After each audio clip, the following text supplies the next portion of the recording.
1 million post challenge sari olg'a Oltiariqdagi eng mashhur avgust oyida hamma maza qilib dam oladigan qumga keldik. Lekin hozirgi holatda achinarli holat ekan. Atrofda hamma o'sha paytda qilingan narsalar shunday qolib ketilgan ekan. Haqiqatan mayin ekan.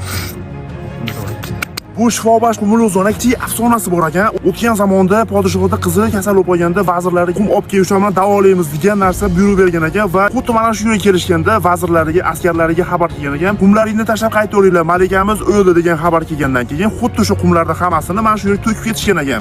Va to'kilgandan keyin o'sha o'zidan do'mbozlik hosil qilib, hozirgacha shifobaxsh qum aylanib yozgi kunida avgust oylarida bu yerda juda ham ko'p odam bitta davolangani kelar ekan. Qish kunida 10 marta saunaga kirgandan ham qumga yotsangiz ustunroq degan gapni aytishyapti bitta mahalliy aholisi.